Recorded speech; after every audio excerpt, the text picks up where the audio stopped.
अस्सलाम वालेकुम class, this is me doctor लैनमा शफ़ीक। और हमने जो अपने प्रीवियस लेक्चर में स्टडी किया था वो हमने फिजियोलॉजी ऑफ मेंस्ट्रुअल साइकिल देखी थी। इसके अलावा हमने केस सिनेरियोज देखे थे। और आज जो हमने स्टडी करना है वो हमने इसका ओवरव्यू लेंगे हम मेंस्ट्रुअल साइकिल का। और साथ ही हम प्यूबर्टी एंड कुछ जो हमारी कॉमन टर्म्स हैं जो गायनकोलॉजिकल टर्मिनोलॉजीज हैं हम उनको स्टडी करेंगे। तो आइए अपना लेक्चर स्टार्ट करते हैं आज का हम।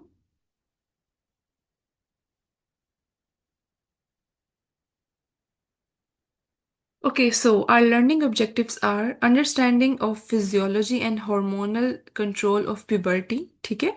बेसिकली हमने अभी सिर्फ मेंस्ट्रुअल साइकिल की फिजियोलॉजी देखी है। ठीक है। इसके अलावा एक फीमेल को सेक्सुअली मैच्योर होने के लिए या उसका रिप्रोडक्टिव साइकिल को मैच्योरेशन के लिए जो जो जितने भी स्टेप्स होते हैं, ठीक है, जो जो भी हमारी स्टेजेस होती हैं प्यूबर्टी को अचीव करने के लिए हम वो देखेंगे।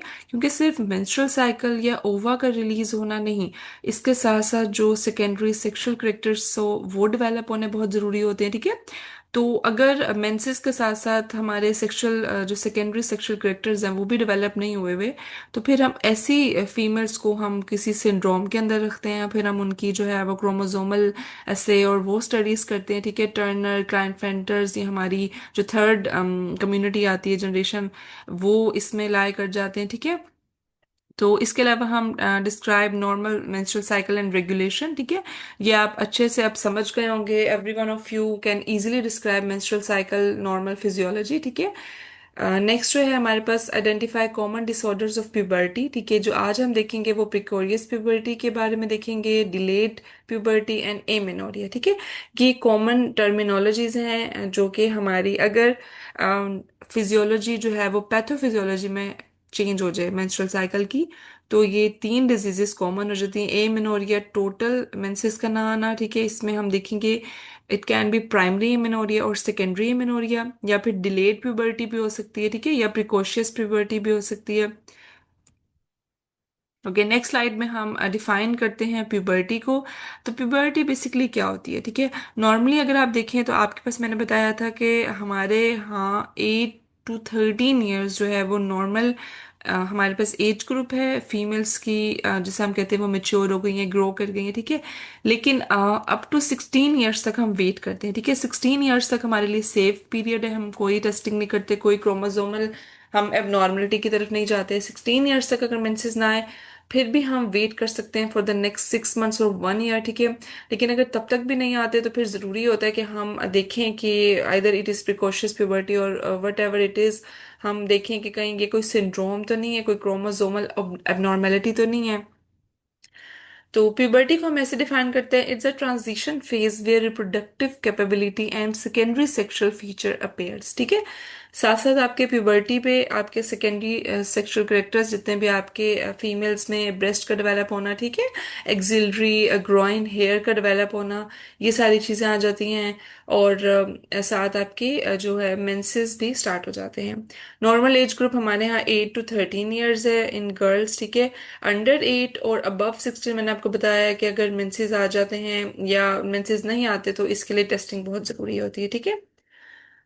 फैक्टर्स हमारे पास जेनेटिक भी हो सकते हैं मोस्ट कॉमनली। ठीक है। आपके पास क्रोमोसोमल अबनॉर्मेलिटी भी हो सकती है। न्यूट्रिशनल डिफेक्ट्स की वजह से भी माल नरिश जो गर्ल्स होती हैं, एनीमिक गर्ल्स होती हैं, उनमें जब जब है ही नहीं उनके अंदर खून, तो फिर ब्लीडिंग कहाँ से होगी, कहाँ से मेंसेस आएंगे। ठीक है।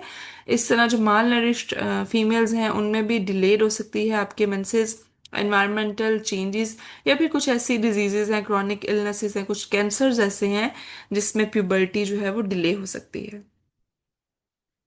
ओके, नॉर्मल फिजियोलॉजी देखिए हम प्यूबर्टी की, तो बेसिकली मैंने आपको सारा पहले भी बताया कि ये सब कुछ आपका ब्रेन कंट्रोल कर रहा है।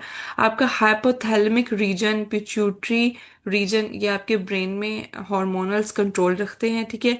ये मेन फैक्टर्स हैं। ठीक है। मैंने आपको लास्ट लेक्चर में भी बताया था कि किस तरह से at the time of puberty आपका gonadotropin releasing hormone pulsatile nature में रिलीज होता है। फिर वो आपके जो है FSH एंड LH आपकी सिक्रीशन करवाता है थ्रू ओवरीज। ठीक है। आपके ब्रेन का कंट्रोल आपके ओवरीज पे आपके हार्मोन रिलीज करवाता है। फिर ओवरी किस तरह एक्ट करती है, ओवरी में आपको पता है फॉलिकल्स हैं, फॉलिकल मेच्योर होते हैं एक 14 डे थ्रू एलएच सर्ज, आपका जो ओवा है वो रिलीज होता है। देन वो वेट करता है स्पर्म का फॉर फर्टिलाइजेशन, जब नहीं आता तो फिर प्रोलिफरेटिव फेज आती है, सिक्रेटरी फेज आती है, यूट्राइन साइकिल चलता है और शेडिंग ऑफ एंडोमेट्रियम होके आपके मेंसेस आ जाते हैं, ठीक है। तो एस्ट्रोजन प्रोडक्शन बेसिकली आपकी मेन हार्मोन है आपकी सेकेंडरी सेक्सुअल करेक्टर की डेवलपमेंट के लिए, आपके ब्रेस्ट के लिए, आपके यूट्रस के लिए, और जितने भी मैंने आपको बताया है एक्सिलरी एंड ग्रोइन हेयर्स हैं, ठीक है, इन सब के लिए जो आपका मेन हार्मोन है प्यूबर्टी की डेवलपमेंट में वो आपके पास है एस्ट्रोजन। और एस्ट्रोजन कहाँ से रिलीज हो रहा है? थ्रू ओवरिस, ठीक है। आपके पास टेनर स्टेजिंग आ जाती है, इसमें आप बेसिकली आपकी ये स्टेज 1 2 3 4 एंड 5 स्टेजेस है, ठीक है। इसके ये हर किसी को पता होना बहुत ज़रूरी है, ठीक है। आपके मेडिकल स्टूडेंट्स हैं, आप डॉक्टर्स हैं, क्योंकि इस बेसिस पे आप जो है वो ग्रेडिंग कर रहे होते हैं किसी भी फीमेल की। अगर नॉर्मल फीमेल आपके पास प्रेजेंट हुई है, आपको उसके मेंस्ट्रुअल हिस्ट्री भी मिल रही है, आपको उसकी सेकेंडरी सेक्सुअल करेक्टर्स भी थ्रू एग्जामिनेशन आपको नजर आ रहे हैं, लेकिन अगर ये सब कुछ नहीं होता तो फिर हमें स्टेजिंग करना जरूरी होती है कि पेशेंट जो है वो किस स्टेज में है। बेसिकली स्टेज 1 में ब्रेस्ट का जो है वो प्री प्यूबर्टल डेवलप हो जाता है, स्टेज 2 में ब्रेस्ट बर्ड बन जाती है, थर्ड में एनलार्जमेंट हो जाती है, ठीक है, और फिफ्थ स्टेज में ओवरऑल हम कहते हैं मेचुरेशन हो जाती है।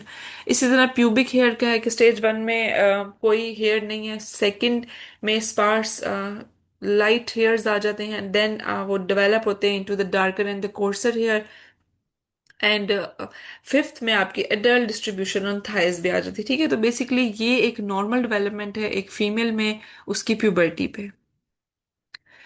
ओके, नेक्स्ट हम जो टर्मिनोलॉजीज हैं वो स्टडी कर लेते हैं। It's a thelarche, basically breast development को कहते हैं। देन फिर हम प्यूबार्की आती है, प्यूबिक हेयर डेवलप होते हैं। फिर आपके पास ग्रोथ स्पर्ट आता है, ओवरऑल ग्रोथ होती है। फिर देन मिनार्की, आपकी ऑनसेट ऑफ मेच्योरेशन, सारे मेंसेस जो आ जाते हैं।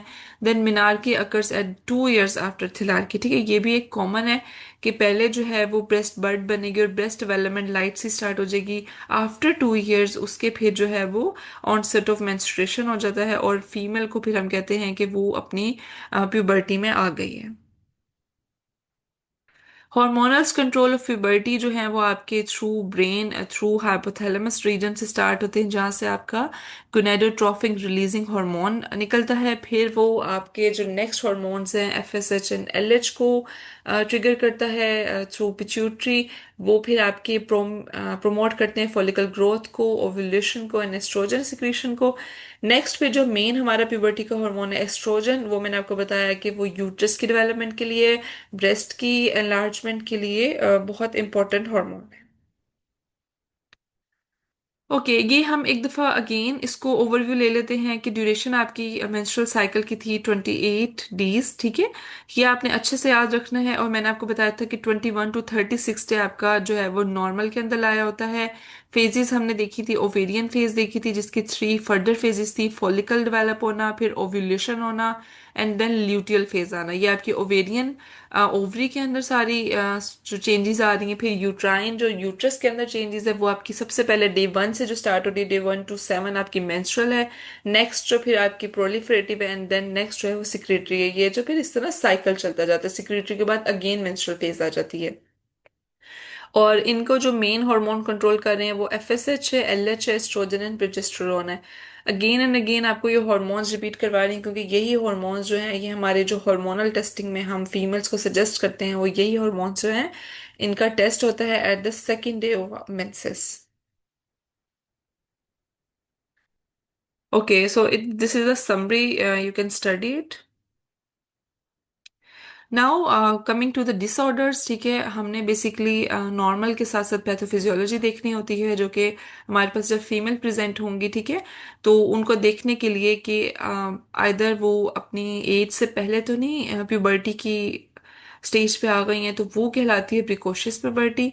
अगर आपकी कोई फीमेल आती है, ठीक है, और आप देख लेते हैं कि उसके अंदर मेंसेस नहीं भी स्टार्ट हुए, लेकिन आपको कुछ करेक्टर्स उसके डेवलप नजर आते हैं कि वो अपनी मेच्योरेशन की तरफ जा रही है, आप उसकी एज, आपको देखने से भी वो बहुत जो है यंगर लग रही है, आप उसकी एज पूछते हैं वो अंडर 8 है, ठीक है, तो आप फौरन अपने माइंड में प्रिकॉशियस प्यूबर्टी को लाएंगे, उसकी टेस्टिंग करवाएंगे कि उसके अंदर ऐसी कौन सी हार्मोनल सर्ज है, उसकी कहीं पिट्यूटरी में कोई ट्यूमर, कोई पिट्यूटरी का इशू तो नहीं है, कि ऐसी हार्मोनल सर्ज आ गई है जिसकी वजह से उसको प्यूबर्टी बहुत पहले हो गई है, ठीक है। डिलेड प्यूबर्टी जो है कि कोई साइंस ऑफ प्यूबर्टी नहीं, मैंने आपको बताया कि जो ब्रेस्ट डेवलपमेंट है वो थिलारकी जो है आपकी 2 इयर्स बिफोर मेंसेस आ रही है। अगर आपको 13-14 ईयर्स तक एक फीमेल में कोई भी साइन डेवलप नजर नहीं आते, तो ये भी एक अलार्मिंग साइन है, आपने इस पे भी हार्मोनल टेस्टिंग की तरफ जाना है, लेकिन आप 16 ईयर्स तक वेट कर सकते हैं। और मेन जो इसकी टियोलॉजी है वो आपकी मैंने बताया कि या तो आपका कोई हाइपोथैलेमस का इशू है हार्मोनल रिलीज में, या फिर पिट्यूटरी का कोई इशू हो सकता है, या फिर कोई सिस्टेमिक इलनेस है जो आपकी ओवरऑल बॉडी के हॉर्मोन्स को कंट्रोल कर रही है। केस सिनेरियोज देख लेते हैं। सबसे पहले तो हम देखते हैं एक 7 year old with breast development आपके पास फीमेल आई है, ओपीडी में प्रेजेंट हुई है, तो आपको उस फौरन उसको प्रिकॉशियस प्यूबर्टी के टर्म में रखेंगे और उसका जो है सारा टेस्टिंग करवाएंगे।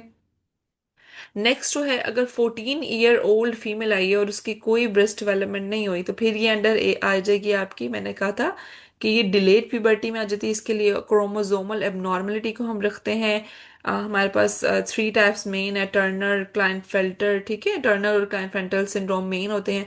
तो ये हम डिलेड प्यूबर्टी में हम इनके सारी जो है वो क्रोमोसोमल एबनॉर्मलिटी में टेस्टिंग करते हैं कि उनके जो है वो में भी हो सकता है कि जेनेटिक लेवल पे जो है चेंजेस आ गई हैं, तो फिर वो ना मेल के अंदर लाया कर रहे होते हैं ना फीमेल के अंदर लाया कर रहे होते हैं, ठीक है।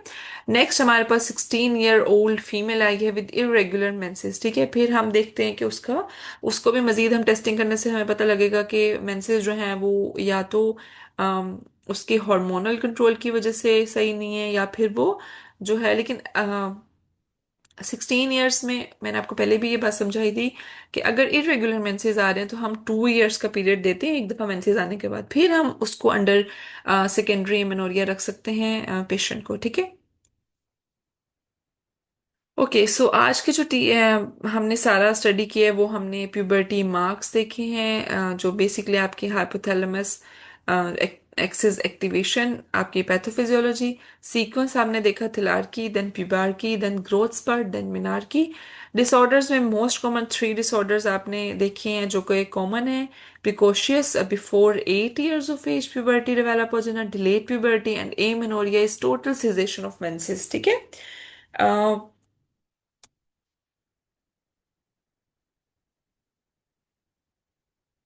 ओके, सो हम अब अपने नेक्स्ट टॉपिक की तरफ आते हैं which is gynaecological history taking and examination.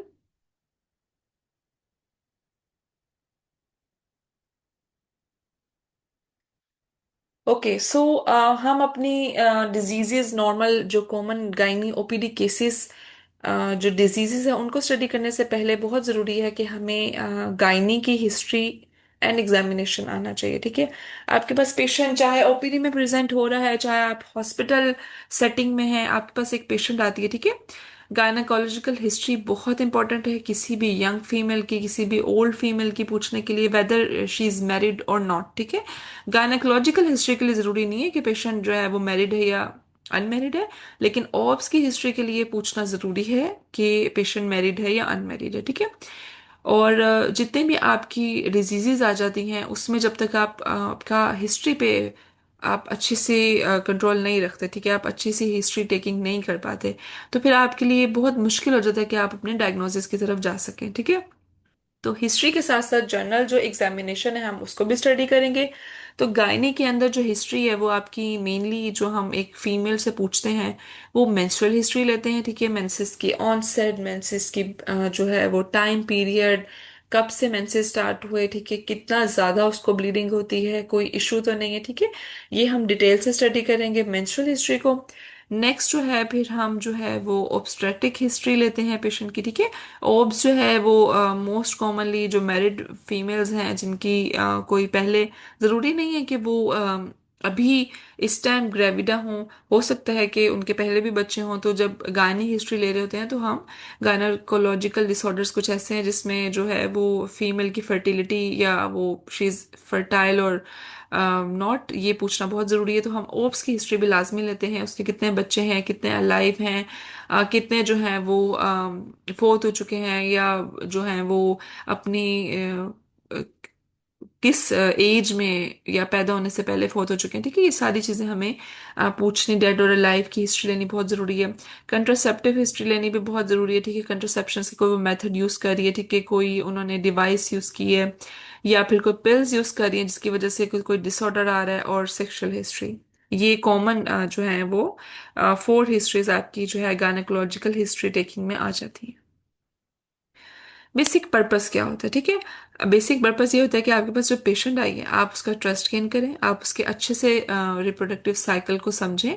ठीक है, कि पेशेंट जो है वो किस डे पे आपके पास आया, उसका साइकिल इरेगुलर है और इरेगुलर है, उसके मेंसेस जो है वो कितने डेज के आते हैं, उसका साइकिल चेंजेस क्या है, उसकी ब्लीडिंग हिस्ट्री क्या है। ठीक है, ये सारी चीज़ें आपकी जो पेशेंट को पूछना आपका बहुत ज़रूरी है। इसी से आप अपने डायग्नोसिस की तरफ जाते हैं, या फिर डायग्नोसिस के साथ साथ पेशेंट की काउंसलिंग। इसके अलावा प्राइवेसी बहुत ज़रूरी है। कोई ऐसी बात जो पेशेंट आपको शेयर करे वो कॉन्फिडेंशियल रखना, एम्पैथी करना उसके साथ। और हमेशा ओपन एंडेड क्वेश्चंस पूछना चाहिए, डायरेक्ट यस और नो पे नहीं जाना चाहिए, पेशेंट को बात करने देनी चाहिए। क्योंकि बहुत सारे हमारे पास पेशेंट्स फीमेल जिस तरह से आती हैं, जो कि ऐसी घरानों से आ रही होती हैं जिनके पास बिल्कुल भी उनको किसी चीज़ का नहीं पता होता। तो एज अ डॉक्टर ये हमारी जिम्मेदारी है कि हम फीमेल पेशेंट्स की अच्छे से गाइडेंस दें उनको। ठीक है, उनको जो है कंट्रासेप्टिव मेथड्स का बताया जाए उनको, जो है वो अच्छे से बताया जाए कि आप कितना, आपको एज गैप रखना चाहिए बिटवीन टू चिल्ड्रंस। ठीक है, इसके अलावा जर्नल गाइडलाइंस में हम देख लेते हैं कि एनवायरनमेंट ज़रूरी है कि आप safe environment, comfortable environment patient को दें। प्राइवेट, और अगर मेल डॉक्टर है तो एग्जामिनेशन के लिए कोई शेफ्रॉन, कोई नर्स, कोई उस फीमेल की अटेंडेंट साथ होना बहुत ज़रूरी है। ठीक है, इसके अलावा पेशेंट से आप बात करते हुए नरमी से बात की जाए। ठीक है, और पेशेंट की कंसर्न लेना बहुत ज़रूरी है, ये बहुत एक इम्पॉर्टेंट रूल है। ठीक है, अगर आप पेशेंट को ग्रीट नहीं करते, उससे कंसर्न नहीं लेते, तो अगर आप एज अ मेडिकल स्टूडेंट हैं तो आपके ये जो है बहुत ज़्यादा नेगेटिव आउटकम जाता है इस सब का। ओके, अब हम देख लेते हैं कंपोनेंट्स ऑफ गायनेकोलॉजिकल हिस्ट्री। तो इसमें तो सबसे पहले जो हमने पेशेंट की पर्सनल एंड डेमोग्राफिक डिटेल्स पूछनी है, पेशेंट की एज, पेशेंट मैरिड है अनमैरिड, पेशेंट के हस्बैंड का नेम, पेशेंट कहाँ रहती हैं, पेशेंट जो है वो इससे पहले जो है कभी कोई मेडिकल इलनेस हुई है, अस्पताल दाखिल हुई है, तो ये ओवरऑल पेशेंट से पर्सनल क्वेश्चंस पूछने बहुत ज़रूरी है। नेक्स्ट फिर मेंसेस रिलेटेड क्वेश्चंस आ जाते हैं। वो मैंने आपको सारा बताया कि मेंसेस का ऑनसेट किस उम्र से उसकी प्यूबर्टी स्टार्ट हुई, पे किस उम्र से उसको पहली दफा मेंसेस आए, ये पूछना बहुत इंपॉर्टेंट होता है। ठीक है, फिर उसके बाद कितना अरसा हो गया है, उसके मेंसेस रेगुलर है, उसको हर महीने आते हैं, कितनी उसको ब्लीडिंग होती है, साइकिल कभी इरेगुलर तो नहीं हुआ, 2 से 3 महीने का वक्फे के बाद तो साइकिल नहीं आते, ये साइकिल के बारे तो होगी। फिर ब्लीड पूछना बहुत जरूरी है कि उसकी कितने दिन उसको ब्लीडिंग हो रही है, हैवी ब्लीडिंग है या नॉर्मल ब्लीडिंग हो रही है। ठीक है, साथ साथ पेशेंट की अदर आप जो है वो सिस्टमिक एंड मेंटल इलनेस पे हिस्ट्री ले सकते हैं। ठीक है, ऑप्स की हिस्ट्री मैंने आपको बताया कि पेशेंट अगर मैरिड है उसके कितने जो है इसकी एक GPA हिस्ट्री होती है कि पेशेंट जो है वो ग्रेविडा है, पैरा उसके कितने अलाइव बच्चे हैं। अलाइव जो होते हैं जो आपके at the age of viability, जो कि आपकी 24 वीक्स है, उसको भी पहुंचे तो उसको भी हम अंडर पैरा रख रहे होते हैं। फिर ए जो है वो, जो कितने उसके बच्चे जो हैं वो अलाइव हैं, और या फिर कितने उसके बच्चे जो हैं वो डेड हो चुके हैं। कंट्रासेप्टिव हिस्ट्री पेशेंट से पूछना ज़रूरी है कि उसने कभी कोई कंट्रासेप्टिव का मेथड यूज़ किया। ठीक है, पिल्स हो सकती हैं, हार्मोनल पिल्स हो सकती हैं, कंट्रासेप्टिव पिल्स। ठीक है, वो तो नहीं वो ले रही, उसके भी बहुत सारे साइड इफ़ेक्ट्स हैं। ठीक है, नॉर्मली पेशेंट्स यूज़ कर रहे हैं जो कि ज़रूरी भी हैं, लेकिन फिर अगर वो किसी डिजीज़ के साथ प्रेजेंट होते हैं तो फिर कंट्रासेप्टिव हिस्ट्री बहुत इंपॉर्टेंट होती है। वैसे भी काउंसलिंग में भी आप कंट्रासेप्टिव हिस्ट्री ले रहे होते हैं, उनको समझा रहे होते हैं कि जो है वो आपने जो है कंट्रासेप्शन के मेथड यूज करने हैं। लेकिन इसके अलावा अगर डिजीज के साथ पेशेंट प्रेजेंट हो रहा है तो फिर आपने उनको बताना है कि बहुत सारे टी ट्यूब्स के साथ हमारे पेशेंट्स जो हैं वो आते हैं, डिस्मेनोरिया के साथ, ठीक है, और हैवी मेंस्ट्रुअल ब्लीडिंग के साथ। तो फिर उनको काउंसल करना जरूरी है। उनको फिर अदर मेथड्स की तरफ लेके जाया जा सकता है। डर्मल पैच आ गए हैं आपके पास, इंजेक्टेबल मेथड्स आ गए हैं, ठीक है। वो भी हमारा एक पूरा टॉपिक है, हम डिस्कशन उस पर भी रखेंगे। फिर सेक्सुअल हिस्ट्री पूछना बहुत ज़रूरी है कि पेशेंट जो है वो सेक्सुअली एक्टिव है, ठीक है, उसके कितने जो हैं वो बच्चे हैं, या वो बिल्कुल नर्ली पेरेंट्स है, पास्ट कोई मेडिकल या कोई सर्जिकल हिस्ट्री है, ठीक है, family and social history, patient का सोशो इकोनॉमिक स्टेटस भी। ओके, मेंस्ट्रुअल हिस्ट्री के की क्वेश्चन अब हम देखते हैं कि एक आपके पास फीमेल आई है तो आपने उससे क्या क्या पूछना है, ठीक है। सबसे पहले तो मैंने आपको बताया फर्स्ट जो क्वेश्चन होना चाहिए वो आपका मिनारकी का। वो किसी भी एज ग्रुप की पेशेंट आई है, उस आप अगर वो 17-18 ईयर्स की एक आपके पास एडल्ट फीमेल आई है, या आपके पास अबव 30 आई है, age of first menses, age of किस एज पे उसको पहली बार मेंसेस आई, ये पूछना बहुत जरूरी होता है, ठीक है। हम उससे उसका साइकिल लेंथ, साइकिल की रेगुलरिटी और जो है वो सब कुछ कैलकुलेट कर रहे होते हैं। फिर साइकिल लेंथ पूछते हैं, इंटरवल बिटवीन टू पीरियड्स। मैंने आपको बताया है कि नॉर्मली आपका जो है 28 डेज का साइकिल होता है। हर 28 बाद एक नॉर्मल यंग फीमेल को मेंसेस आ जाते हैं। लेकिन हो सकता है कुछ फीमेल्स का पेशेंट जो है ओलीगो और पोलीमेनोरिया के साथ प्रेजेंट हो रही होती हैं, तो उनका साइकिल रिड्यूस हो जाता है। तो it can either be 21 days और 35 डेज। नेक्स्ट हम ड्यूरेशन पूछते हैं पेशेंट की कि कितने दिन उसको ब्लीडिंग होती है। नॉर्मली जो है हमारे पास पेशेंट प्रेजेंट होती हैं वो कहती हैं कि मुझे 7 डेज ब्लीडिंग हुई और बहुत ज्यादा हैवी ब्लीडिंग हुई है। अब 7 डे ब्लीडिंग होना इट्स अ नॉर्मल थिंग, लेकिन हैवी ब्लीडिंग होना इट्स अ एबनॉर्मल थिंग। क्योंकि आपकी जो 7 डेज की ब्लीडिंग है उसमें नॉर्मली जो आपको हैवी ब्लीडिंग होती है वो 3 to 4 डेज होती है, और उसके बाद जो है आपको जस्ट स्पॉटिंग हो रही होती है। तो अगर पेशेंट आपको 7 to 10 डेज की हिस्ट्री दे रही है विद हैवी मेंस्ट्रुअल ब्लीडिंग, तो आप फौरन जो है उसकी टेस्टिंग और उसकी जो है एग्जामिनेशन करेंगे। हो सकता है कि पेशेंट जो यंग एज की आई है, उसको सबसे पहले जो इसकी टेस्टिंग होती है वो कोई हार्मोनल टेस्टिंग पे नहीं हाथ जाते, हम जस्ट एक स्कैन करते हैं, जस्ट एक अल्ट्रासाउंड करते हैं। उस पे हमें हो सकता है कि पेशेंट की कोई सिस्ट, कोई फाइब्राइड्स नजर आ जाए, जो जिसकी वजह से उसको जनरली साइकिल पे हैवी मेंस्ट्रुअल ब्लीडिंग हो रही होती है, ठीक है। इसके अलावा फ्लो पूछना बहुत जरूरी है कि जनरली जो एक फ्लो आप इस तरह से पूछते हैं कि आप पैड्स की हिस्ट्री ले लेते हैं कि आप जनरली एक दिन में कितने पैड्स यूज कर रही हैं। नॉर्मली 3 to 4 होते हैं, इससे ज्यादा या इससे कम यूज कर रही हैं। तो उस पे भी आपने पेशेंट को काउंसल करना है, गाइड करना है। उसकी हाइजीन के रिलेटेड भी लाजमी क्वेश्चन पूछने हैं, क्योंकि अगर ड्यूरिंग मेंसेस भी अगर हाइजीन सही नहीं है तो पेशेंट जो है वो पेल्विक इन्फ्लेमेटरी डिजीजेस के साथ प्रेजेंट हो सकता है। ये भी हमारा टॉपिक है। सेंडिंग इन्फेक्शंस जो है वो पेशेंट को बैक्टीरिया जो है वो फिर थ्रू वेजाइना, थ्रू ट्रैक के through जाके आपके जो है वो यूट्रस, आपके फेलोपियन ट्यूब्स, आपकी ओवरी को इन्फेक्ट कर सकते हैं। ड्यूरिंग मेंसेस पेन का पूछना, डिस्मेनोरिया का पूछना, या इंटरमेंस्ट्रुअल ब्लीडिंग का पूछना, कि भी आपके मेंसेस हिस्ट्री में आ जाता है। लास्ट अगर पेशेंट जो है आपके पास ग्रेविडा आई है तो फिर उसकी एलएमपी पूछना, कि उसको लास्ट मेंसेस कब आए थे, ये भी आपने लाजमी पूछने हैं। ओके, नेक्स्ट हम ओप्स की हिस्ट्री को भी यहाँ पे जनरल ओवरव्यू ले लेते हैं। जो आपकी ओप्स की हिस्ट्री है उसमें आपका ये जीटी पाल जो है आपका निमोनिक है। जनरली हम जो है वो जीपीए ले रहे होते हैं, ठीक है। तो G for gravida, it's a total pregnancies whether dead और अलाइव, ठीक है। तो जी अगर एक पेशेंट है उसकी वो 4 बार प्रेग्नेंट हुई है तो हम उसको 4G4 रख लेंगे।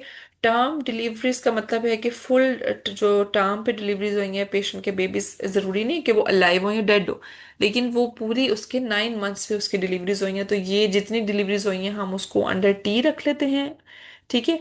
फिर नेक्स्ट जो है हमारे पास पी, पी में हमारे पास प्री टर्म डिलीवरीज आ जाती हैं। इसमें भी जरूरी नहीं है वेदर डेड और अलाइव, लेकिन प्री टर्म डिलीवरीज हुई हैं, ठीक है, बिफोर टर्म एट 7 और 8 मंथ्स। ए फॉर एबॉर्शन, जो आपके जो अंदर ही जाया हो गया है वो किसी भी एज पे हो सकता है, ठीक है। और एल फॉर लिविंग चिल्ड्रन, ठीक है। अब G4 एग्जाम्पल दी हुई G4 है लेकिन L2 है, ठीक है। तो मतलब यही है कि वो 4 बार प्रेग्नेंट तो हुई है लेकिन उसके जो चिल्ड्रन अलाइव हैं वो जस्ट 2 हैं। एक का एबॉर्शन हो चुका है, और जो प्री टर्म डिलीवरीज थी वो भी 2 थी। अब वो प्री टर्म डिलीवरीज में मे बी जो है वो आपकी कोई भी टर्म का लेवल हो सकता है। ओके, अब हम ऑब्स्ट्रैक्टिक हिस्ट्री में जीपीए के जो नॉर्मल हो गया, ये हम जो है लिखने के साथ साथ हम प्रेगनेंसीज पूछते हैं पेशेंट का कि कितनी उसकी कितनी बार वो प्रेग्नेंट हुई है और आउटकम्स क्या निकले हैं। स्टिल बर्थ थी, पेट के अंदर ही कहते हैं, बच्चा फोर्थ हो गया था, और पेशेंट फिर पूछते हैं कि आपकी सी सेक्शन के थ्रू उसको निकाला गया था या एसपीडी के थ्रू, या फिर मिसकैरेजेस की हिस्ट्री ले लेते हैं। और ये पूछना बहुत जरूरी है कि वो जो टर्म को पहुंचे थे या प्री टर्म थे, डिलीवरीज वेजाइनल है या सी सेक्शन, वो भी कितनी है, ये क्वेश्चंस बहुत ज़रूरी होते हैं। ये सारी हम पेशेंट की जो आपका पेशेंट है फीमेल, उसकी overall reproductive health, reproductive cycle को समझ रहे होते हैं इन सबसे। अगर उसकी सारे पहले से सी सेक्शन चल रहे हैं तो फिर नेक्स्ट भी हम पेशेंट का सी सेक्शन प्लान कर रहे होते हैं। वो बहुत मुश्किल होता है वो वेजाइनल डिलीवरी की तरफ जा सके। कॉम्प्लिकेशंस में पेशेंट की सिस्टमिक इलनेस पे, हाइपरटेंशन या डायबिटीज़ की, ये पूछना बहुत ज़्यादा इंपॉर्टेंट होता है हमारे पास। नेक्स्ट जो है वो पोस्टमार्टम में पेशेंट की ब्रेस्ट फीडिंग या कोई पोस्टमार्टम ब्लूज या साइकोसिस की हिस्ट्री रह चुकी है, पेशेंट ने अपने बच्चों को ब्रेस्ट फीड करवाई है, तो ये सारी की सारी हिस्ट्री जो है वो ओप्स की हिस्ट्री के अंदर आ जाती है। ओके, नेक्स्ट जो है आपकी क्लिनिकल कोरिलेशंस में हम देख लेते हैं कि अगर रिकरेंट मिसकैरेज हो रहे हैं तो हो सकता है कि सर्वाइकल इनकॉम्पिटेंस हो, तो सर्वाइकल सर्कलाज लगता है, ठीक है। वो पेशेंट को जो है वो बहुत ज़्यादा बेनिफिशियल आउटकम्स देता है। पेशेंट की जो प्रेगनेंसीज हैं फिर वो उसको हो जाती हैं, ठीक है, मिसकैरेजेस का चांसेस कम हो जाते हैं। इसी तरह अगर सिजेरियन आपके ग्रेटर देन 2 हो गए हैं, ठीक है, तो आपका स्कार का रिस्क बढ़ जाता है कि उस जगह पे जो आपका स्कार है वो फिर मोस्ट कॉमनली ऐसा होता है कि ऐसी पेशेंट्स जो हैं वो जो उनकी नेक्स्ट प्रेगनेंसी होती है वो हो सकता है कि उनकी प्रेगनेंसी जो है वो बहुत, जिसे कहते हैं बहुत ज़्यादा पेशेंट जो है वो डिफिकल्ट प्रेगनेंसीज के साथ आ सकती हैं।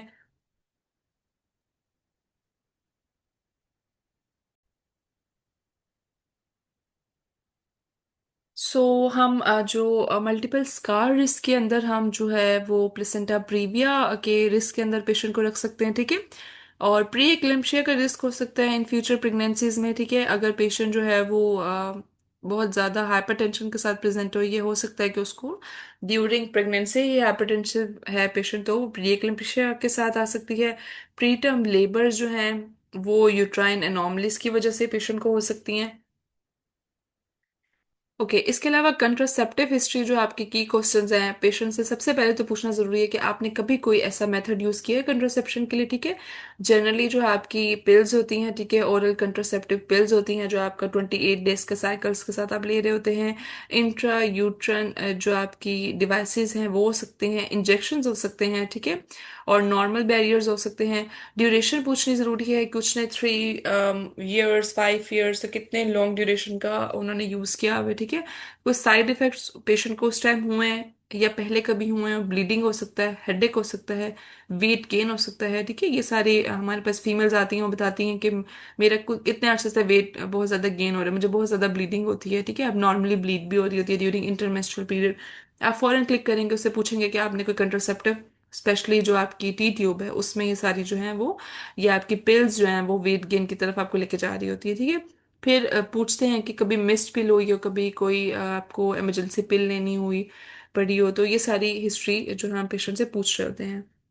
नेक्स्ट जो है आपका वो क्लिनिकल नोट्स ऑन कंट्रासेप्टिव्स जो है, वहाँ पे हमारे पास जो मेन टर्मिनोलॉजीज है थोड़ा सा उसके बारे में बताया गया है कि आपके जो ओसीपीज हैं वो आपकी ब्रेक थ्रू ब्लीडिंग कर सकती हैं, ठीक है। आउटबर्स्ट ऑफ ब्लीडिंग होती है, इंटरमेंस्ट्रुअल पीरियड में भी हो सकती है, और आपके जो हैं वो माइग्रेन को एग्रेवेट कर सकती हैं, ठीक है। जो आपकी इंट्रा यूट्राइन डिवाइसेस हैं वो आपका पेन या कोई इन्फेक्शन के कॉजेज बन सकती हैं। जो आपकी जो प्रोजेस्टेरॉन पिल्स हैं, ठीक है, वो आपकी एमेनोरिया या बॉन्ड डेंसिटी लॉस कर सकती हैं। ओके, नेक्स्ट जो हम ले रहे हैं, जो सेक्सुअल हिस्ट्री हमने पेशेंट से पूछनी होती है, ठीक है, वो हमने बहुत ज़्यादा उसके लिए ज़रूरी है कि प्राइवेसी जो है मेंटेन करें पेशेंट की। पेशेंट से पूछना ज़रूरी है कि उसके कोई जो है वो, अगर उसके बच्चे हैं ये नहीं है, इसके रिलेटेड क्वेश्चन हम डायरेक्टली इनडायरेक्टली पूछ लेते हैं, ठीक है। और प्रोटेक्शन वो यूज करती है, कभी कोई एबनॉर्मल डिस्चार्ज की हिस्ट्री, कभी अल्सर, सोर्स, इन्फेक्शन की हिस्ट्री, ठीक है, ये सारी चीजें हम जो है वो पूछ लेते हैं। ओके, अब इसमें ये होता है कि हम अगर पेशेंट जो है वो डिस्पेयर यूनिया के साथ प्रेजेंट हो रही है ड्यूरिंग सेक्सुअल इंटरकोर्स, पेशेंट जो है वो ब्लीड और पेन के साथ आ रही है, तो हमारे पास जो फॉरन क्लिक होता है, अगर पेशेंट हमें इस तरह की हिस्ट्री देती है, तो एंडोमेट्रियोसिस के अंदर हम उसको रखते हैं, या फिर जनरली हम उसको इन्फेक्शन रूल कर सकते हैं, बैक्टीरियल और fungal, it can be either any. और एंडोमेट्रियोसिस की जो है वो पेशेंट जो है वो चॉकलेट सिस्ट के साथ प्रेजेंट करती है, हम अल्ट्रासाउंड पे देखते हैं, देन फिर हम उसकी हार्मोनल टेस्टिंग करवाते हैं, ओवरी, यूट्रस, कहीं भी आपको जो है सिस्ट मिल सकती है। अगर पेशेंट पोस्ट कोइटल ब्लीडिंग के साथ आपके पास आता है, कंप्लेन करता है कि आफ्टर इंटरकोर्स उसको ब्लीडिंग हुई है, तो फिर आप जो पेशेंट का जनरली एग्जामिनेशन करेंगे, हो सकता है कि आपको सर्वाइकल लेवल पे कोई लीजन मिल जाए, ठीक है। इसके अलावा बार बार अगर पेशेंट जो है सेक्सुअल ट्रांसमिटेड डिजीजेस के साथ आ रहा है, तो फिर इन्फेक्शन हिस्ट्री लेना बहुत ज़रूरी है कि पेशेंट को इस तरह क्यों हो रहा है, ठीक है। अब हम क्लिनिकल सिनेरियोज देख लेते हैं। सबसे पहले तो 22 ईयर ओल्ड फीमेल आपके पास आई है विद इरेगुलर साइकिल, ठीक है, उसका 40 to 60 डेज का साइकिल जा रहा है, मतलब आप इसमें समझ रहे हैं कि क्या हो रहा है कि पेशेंट का साइकिल की लेंथ बढ़ गई है, मतलब उसको 2 से 3 महीने बाद मेंसेस आते हैं with acne and weight gain. तो ये एक टिपिकल सिनेरियो हो आपका पॉलीसिस्टिक ओवेरियन सिंड्रोम का, जिसमें आपकी एक्नी भी आ रही है, आपकी वेट गेन भी आ रहा है, आपकी साइकिल की लेंथ एमेनोरिया, सेकेंडरी एमेनोरिया के साथ प्रेजेंट कर रहे हैं, साथ हिर्सुटिज्म भी है, ठीक है। तो ये आपका पीसीओएस का केस है जिसको हम डिटेल से स्टडी करेंगे। नेक्स्ट हम देखते हैं जो ऑप्स का सिनेरियो मैंने रखा है, वो 32 ईयर ओल्ड है, ये G3 है, मतलब उसकी टर्म पे 3 और ओवरऑल उसके 3 प्रेगनेंसीज हुई हैं, अलाइव एक है, और प्री जो टर्म पे है वो एक पहुंचा है फॉर एंटीनेटल बुकिंग, ठीक है। तो फिर ऐसे पेशेंट के लिए आपने सारी एंटीनेटल हिस्ट्री लेनी है, ठीक है, मोड ऑफ डिलीवरी उससे पूछना है, प्रीवियस कितने उसकी प्रेगनेंसीज हैं, कैसे डिलीवरी हुई, ठीक है, कोई कॉम्प्लिकेशन हुई, कोई सप्लीमेंट्स ले लिए, सारी टेस्टिंग जो है ये एक अलग जो है डिटेल टॉपिक है ऑप्स का। और इसके अलावा सेक्सुअल में आप देख लेते हैं कि आपका मोस्टली जो है वो वेजाइनल डिस्चार्ज यूजिंग आईयूसीडीज, ठीक है, कोई इंट्रा यूट्राइन डिवाइसेस यूज कर रही थी तो वेजाइनल डिस्चार्ज के साथ आई है, तो उसके रिलेटेड हम हिस्ट्री लेंगे। मोस्टली जो है पेशेंट जो है वो इन्फेक्शन की हिस्ट्री ही दे रहा होता है आपको ऐसे केसेस में। ओके, सो समरी हम देख लेते हैं कि अब पेशेंट की प्राइवेसी रखना बहुत इंपॉर्टेंट है, शेफ्रॉन का यूज़ करना बहुत इंपॉर्टेंट है, स्पेशली फॉर द मेल्स। हम जो है वो menstrual obstetric contraception and sexual history को स्टडी कर चुके हैं, और जो है मेन हमने जो टर्मिनोलॉजीज भी स्टडी कर ली, कौन कौन सी हमारी जो है वो डिजीजेस आ सकते हैं इसमें। नेक्स्ट जो हम जा रहे हैं अपने टॉपिक की तरफ, वो हमारा है गायनेकोलॉजिकल एग्जामिनेशन, ठीक है। ये डॉक्टर्स के साथ साथ मेडिकल स्टूडेंट्स हर किसी के लिए बहुत इंपॉर्टेंट है कि उसको जर्नल एग्जामिनेशन आना चाहिए, ठीक है। जर्नल एग्जामिनेशन में आप जस्ट पेशेंट को देख के ही अंदाजा लगा लेते हैं आइदर शी इज अनीमिक और नॉट पेल, ठीक है, जॉन्डिस तो नहीं है पेशेंट को, ठीक है। ये जर्नल एग्जामिनेशन में आप क्या जाते हैं उसके नेल्स देखेंगे, उसके आईज देखेंगे, ठीक है, उसका ओवरऑल फीमेल है तो प्यूबर्टी की एज को वो पहुंची है कि नहीं, ठीक है, उसका जो है जनरल फिजिकल सारा कंटूर देख लेंगे हम। Okay, systemic and local examination में हम पेशेंट की जो है ओवरऑल टेस्टिंग करवा सकते हैं, ठीक है, लैब टेस्टिंग हो सकती हैं। और लोकल एग्जामिनेशन में जैसे कि हम जो है आज हम स्टडी भी करेंगे ब्रेस्ट जो है एग्जामिनेशन, वो बहुत इंपॉर्टेंट है क्योंकि हमारी कम्युनिटी में ब्रेस्ट कैंसर जो है वो बहुत ज़्यादा कॉमन है। तो ज़रूरी नहीं है कि वो जो है प्रीवियस कोई पास हिस्ट्री दे रहे हो आपको, या फिर कोई उनकी जेनेटिक हिस्ट्री हो।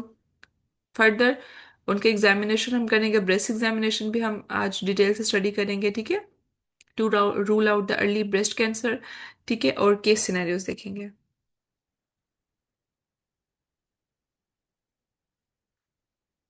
Okay, so main indications are pelvic pain, ठीक है, एग्जामिनेशन के लिए एक तो आपका ओप्स का एग्जामिनेशन आ जाता है, लेकिन गायनिक एग्जामिनेशन आपके पास आता है तो पेशेंट को क्या कैसी कंप्लेंट्स हो सकती हैं, ठीक है। पेल्विक पेन की हिस्ट्री दे रही है पेशेंट जो है वो ज्यादातर डिस्चार्ज की हिस्ट्री दे रही होती है, ठीक है, थ्रू वजाइना, ठीक है। उसमें हम पेशेंट से पूछते हैं कि वाइटिश डिस्चार्ज है, कलर पूछते हैं, और उसकी कंसिस्टेंसी पूछते हैं, आइदर इट इज कर्डी, जो कि मोस्टली कैंडियासिस की वजह से, फंगल इन्फेक्शंस की वजह से हो रहा है, मेंस्ट्रुअल डिसऑर्डर्स की हिस्ट्री लेंगे, ठीक है। मेंस्ट्रुअल डिसऑर्डर्स की हिस्ट्री जो है वो आपकी मेनली आपको बता रही होती है कि पेशेंट जो है वो ड्यूरिंग मेंसेस कंप्लेन के साथ आ रहा है, विच इज़ आइदर नॉर्मल, हो सकता है कि पेशेंट को ड्यूरिंग मेंसेस जो है या ओवुलेशन पे भी पेशेंट को डिस्चार्ज हो रहा हो तो वो नॉर्मल होते हैं। बाकी इनफर्टिलिटी, पेशेंट को कभी फर्टाइल नहीं थी, या उसकी जो है सेकेंडरी सेक्शुअल करेक्टर्स डेवलप नहीं हुए, ये सारी चीज़ें हम पेशेंट से पूछ रहे होते हैं। ओके।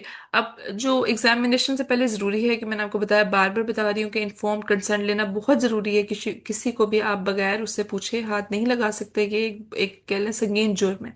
पेशेंट को ज़रूरी है कि ask patient to empty bladder, ठीक है, उसके एग्जामिनेशन से पहले। लेकिन आप ऑप्स के हिस्ट्री में एग्जामिनेशन में जो है वो अल्ट्रासाउंड के लिए फर्स्ट 3 मंथ्स में पेशेंट को लाजमी हम कहते हैं कि ब्लैडर फिल करके आए। ठीक है, इसके अलावा पेशेंट को गाउन दिया जाए, उसके lithotomy position for pelvic examination, doctor खुद ग्लव्स पहने, ठीक है, अच्छे से जो है वो लाइट हो, ताकि टॉर्च लाइट आपके पास होनी चाहिए। जर्नल जो आपका एग्जामिनेशन है वो जर्नल अपीयरेंस एंड न्यूट्रिशन से आपको पता लग जाता है कि आइदर पेशेंट माल नरिश्ड है या वो एनीमिक है। वाइटल साइंस चेक करेंगे, पेशेंट कोई सिस्टमिक इलनेस तो नहीं है उसका। ये एक नॉर्मली आपके पेशेंट जो भी डिजीज के साथ आए, ज़रूरी है कि आप उसका बीपी लें, उसका हार्ट रेट देखें, उसका जो है टेम्परेचर नोट करें।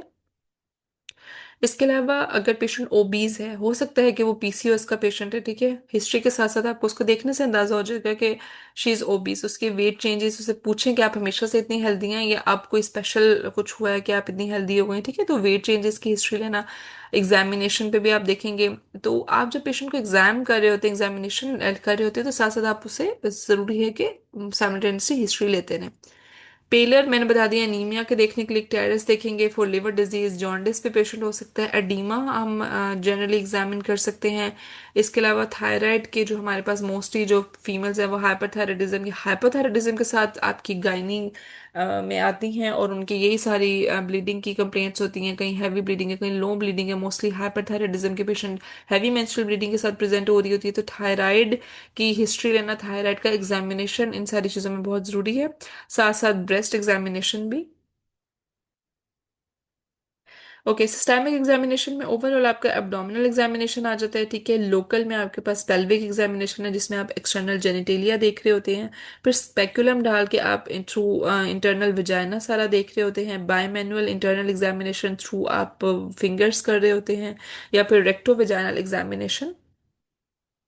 एब्डोमिनल एग्जामिनेशन पे आप जनरली जो है इंस्पेक्ट करेंगे, ओवरऑल शेप देखेंगे, कंटोर देखेंगे, ठीक है। कोई स्कार, प्रीवियस स्कार हो सकता है जिससे पता लग सकता है कि आपको कि वो कोई और सर्जरी का स्कार है, अपेंडिक्स का हो सकता है, या फिर सी सेक्शन का स्कार है, स्ट्राया हो सकते हैं, ठीक है। मोस्ट कॉमनली पैल्पेशन पे आप देखेंगे पेशेंट को किसी स्पेसिफिक जनरलाइज्ड एरिया में, स्पेसिफिक एरिया में पेन है या जनरलाइज्ड है, ठीक है। कोई मैच तो नहीं है, कोई आपको यूट्राइन साइज आप हाथ लगाने से फील कर लेते हैं कि यूट्रस का साइज बढ़ा हुआ है, ठीक है। या ओब्स की हिस्ट्री में आपको फीटल पोल्स, आप जब पेशेंट को टच करते हैं, ठीक है, आप देखते हैं कि पेशेंट का लाए देखते हैं कि बेबी का सर ऊपर है की तरफ है या नीचे की तरफ है। नॉर्मली जो है वो सिफेलिक होता है पेशेंट। बेबी का जो फीटल हेड है वो नीचे की तरफ होता है। वो उसको आप जो है वो सारा लाए इस तरह बता सकते हैं, ठीक है। तो ओव्स और गायनी की हिस्ट्री हम साइमल्टेनियसली साथ साथ देखेंगे। परकशन कर सकते हैं, कोई फ्लूइड तो नहीं पेशेंट के अंदर, एसाइटिस। ऑस्कल्टेशन कर सकते हैं, फीटल हार्ट साउंड दे सकते हैं अगर फीटल पेशेंट जो है वो प्रेग्नेंट है। ओके, जेनिटल एग्जामिनेशन के लिए ज़रूरी है कि आप ओवरऑल पेशेंट का सारा कंटोर देख लें। कोई एचपीवी जो आपको ह्यूमन पेपिलोमा वायरस है वो आपको नज़र आ जाएगा वॉट्स की सूरत में। कोई अल्सर, कोई लीयन, कोई डिस्चार्ज, ठीक है। लेबियस को देख सकते हैं कि उसका कलर तो चेंज नहीं हुआ हुआ, इन्फ्लेम तो नहीं है। क्लेटोरस के एनलार्जमेंट देख सकते हैं जो कि एंड्रोजन एक्सेस में आपके पास हो जाती है। इसके अलावा कोई स्कार हो, कोई टीयर हो, कोई प्रीवियस आपका एसवीडी का टीयर हो, ठीक है। तो ये सारी चीज़ें जो हैं आप जनरली एग्जामिनेशन के दौरान देख सकते हैं। फिर आप स्पेकुलर एग्जामिनेशन करते हैं, आप स्पेशली आप वेजाइना और सर्विक्स के लिए, ठीक है। उसमें ज़रूरी है कि पेशेंट को आप जो है उसको मेथड पहले समझाएं, उसके बाद जो है वो क्लीन मेजरमेंट के थ्रू आप पेशेंट का सारा इसको एग्जामिनेट करें। ओके, यहाँ पे एक बात इंपॉर्टेंट बता दी चलूँ कि आप स्पेक्यूलम एग्जामिनेशन के थ्रू ही पैप स्मेयर ले रहे होते हैं, ठीक है। पैप स्मेयर हमारी बहुत सारी इंडिकेशन के लिए ज़रूरी है। एचपीवी वायरस के लिए, कोई इन्फेक्शन है, कोई कैंसर है सर्विक्स का या इंटरनल ऑर्गन्स का, तो उसके लिए हम पैप स्मेयर ले रहे होते हैं, ठीक है। बाय मैनुअल एग्जामिनेशन कर रहे होते हैं मेनली आपका यूट्रस देखने के लिए, उसके other adnexa, ovaries, fallopian tube, cervix के लिए, ठीक है। इंसर्ट करते हैं आप 2 fingers into the vagina, palpate करते हैं ओवरऑल सर्विक्स को, उसकी पोजीशन, उसकी कंसिस्टेंसी, उसकी टेंडरनेस देखने के लिए।